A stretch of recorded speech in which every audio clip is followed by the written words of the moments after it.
కాలం అయ్యేసరికి కూడా నవగ్రహ దోషాలు, సర్పదోషాలు, వివిధ రకాలైనటువంటి దోషాలు ఉంటాయి. ఆ యొక్క దోషాల చేత ఏదైనా పని చేయాలి అనుకున్నప్పుడు చేయలేక ఇబ్బంది పడుతూ ఉంటారు. చేదాకా వచ్చి చేజారిపోయి ఉంటాయి.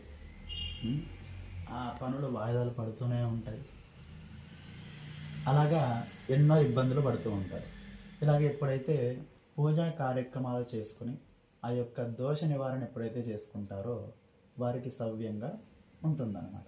అందుకని మనం చెప్పుకున్నాం సంకల్పంలో మమ కుటుంబస్య ఆదిత్యాది నవగ్రహ నివారణ బల విద్యార్థం ఆదిత్యాది నవగ్రహ దేవతాభ్యో నమో నమః మమ అత్యంత ఆనుకూల్యత బల సిద్ధ్యర్థం అని చెప్పుకున్నాం. అంటే గ్రహాలందరూ కూడా మాకు అనుకూలంగా ఉండి మమ్మల్ని ముందుకు నడిపించండి స్వామి అని చెప్పేసి వారికి చెప్పుకోవడం జరుగుతుంది.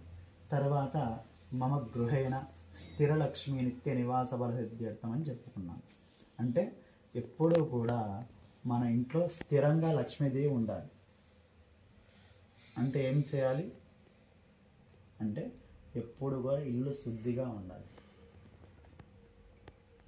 అక్కడ గడప దగ్గర నుంచి లోపల అన్ని రూములు కానీ ప్రతిదీ కూడా నీట్గా శుభ్రంగా ఉందనుకోండి, లక్ష్మీదేవి ఎప్పుడు కూడా స్థిరంగా ఉంటుంది.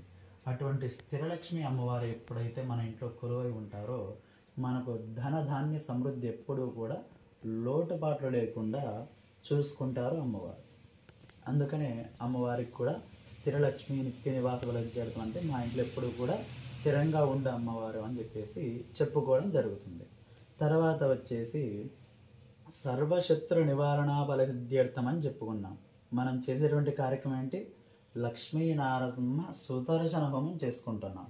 అంటే ఈ యొక్క లక్ష్మీ నారసింహ సుదర్శన హోమం ఎవరైతే చేసుకుంటారో వారికి సర్వదోష నివారణ కలుగుతుంది, సర్వశత్రు నివారణ కలుగుతుంది.